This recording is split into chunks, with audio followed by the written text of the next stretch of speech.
Abram's righteous victory and the priest of Salem.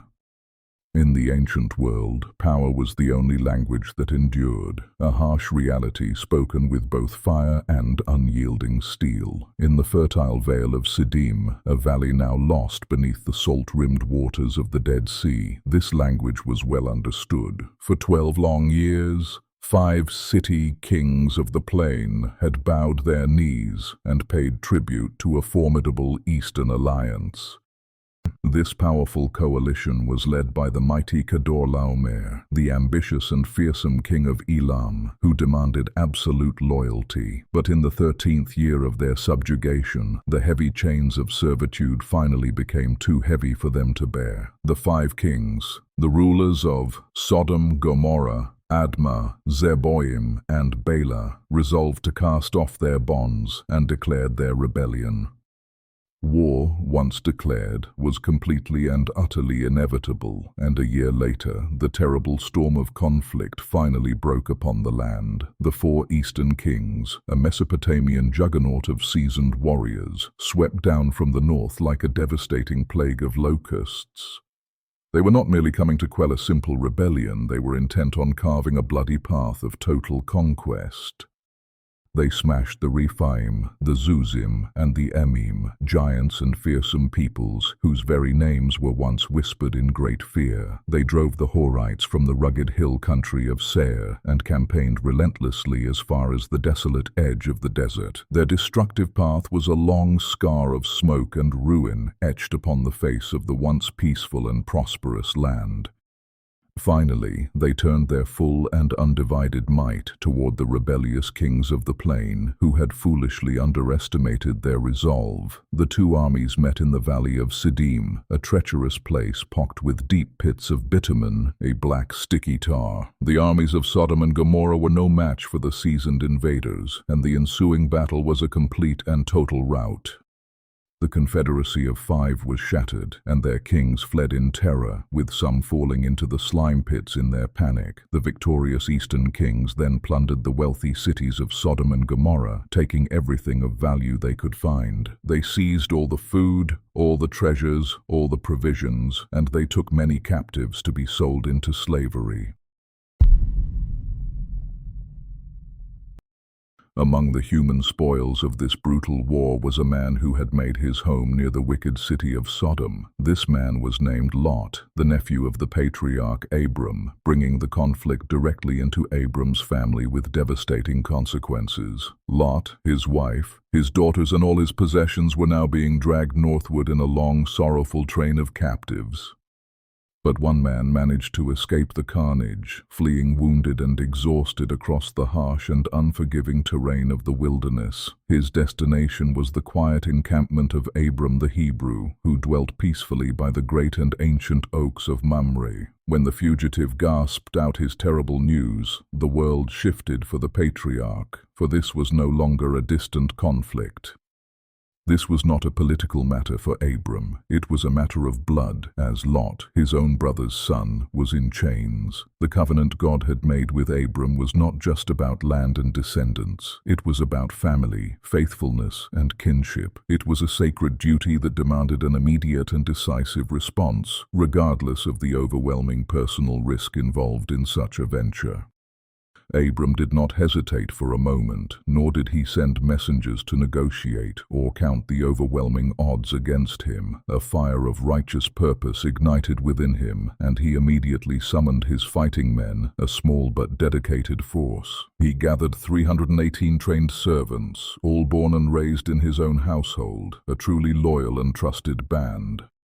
To their number, he added his allies, Mamre and his brothers Eshcol and Aner, who had a covenant of friendship with him. It was a tiny force against an empire's might, a flicker of light against a consuming darkness that threatened to swallow them whole. They pursued the victorious army, a mission that to any outside observer would have seemed completely and utterly impossible from the start. The eastern kings, laden with immense plunder and overconfident in their recent victory, were moving slowly northward toward their homelands. Abram's force, driven by a desperate urgency, was swift and tracked the invaders north, past the Sea of Galilee to Dan. There, under the cloak of darkness, Abram revealed a brilliant and daring strategy that would turn the tide of the entire conflict. History is often turned by a single decisive action in the dead of night, and this would certainly be one of them. Abram, demonstrating the tactics of a seasoned commander, divided his small force into several groups to maximize their impact. He then launched a surprise attack from multiple directions simultaneously, a move designed to create maximum confusion and disarray among the enemy. Absolute chaos erupted in the invaders' camp as the weary soldiers, caught completely off guard, were thrown into confusion and terror. The attack was swift, precise, and utterly devastating, shattering their sense of security and turning their victory into a nightmare. Abram and his men fell upon them, not with the goal of conquest, but with the singular, focused purpose of rescue. They fought with the incredible ferocity of men defending their own family, their own flesh and blood, from a terrible fate. The mighty army that had laid waste to an entire region just days before now broke and fled in disarray. But Abram did not relent in his attack. He chased them, earning their retreat all the way to Hobar, north of Damascus. The victory that Abram achieved that night was total and absolute, a testament to his faith and God's divine intervention. Abram recovered everything that had been stolen by the invading forces, leaving nothing behind for the enemy to claim. He brought back the stolen goods, the plundered treasures, and most importantly, all of the people who had been taken captive.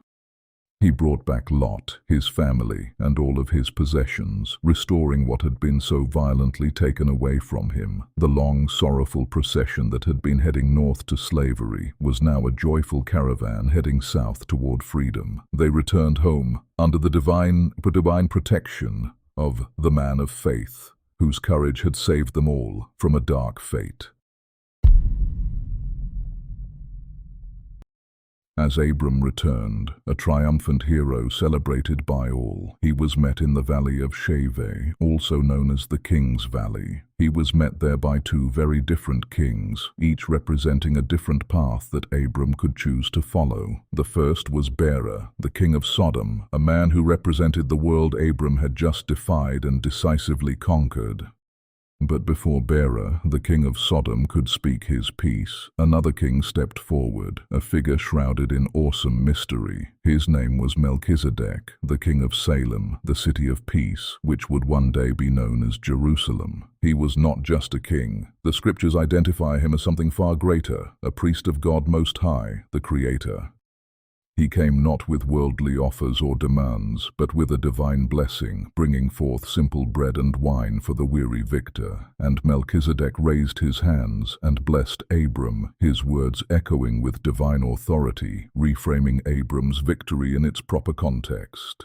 "Blessed be Abram, by God Most High," he declared, "possessor of heaven and earth," attributing all to the ultimate Creator God.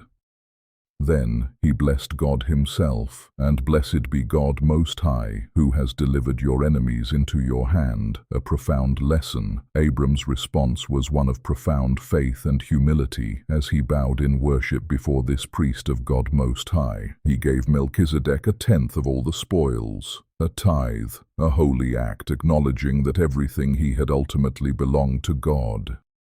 Only then did the king of Sodom make his proposal, seeing the immense wealth and making a typical worldly offer. "Give me the people," he said to Abram, his eyes fixed on the human assets, "and take the goods for yourself." It was a standard transaction for the time, a reasonable division of the spoils of war that would have made Abram fabulously wealthy.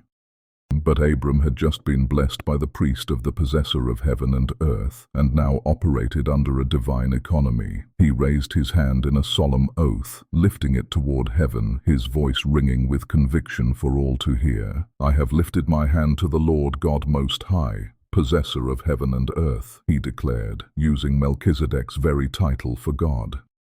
"I will not take a thread or a sandal strap or anything that is yours," Abram stated, his gaze fixed on the king of Sodom. This was a monumental declaration of faith, refusing to have his prosperity tied to the corrupt, blood-soaked wealth of Sodom. "I will not," he repeated, "so that you will never be able to say, 'I have made Abram rich.'" A powerful statement.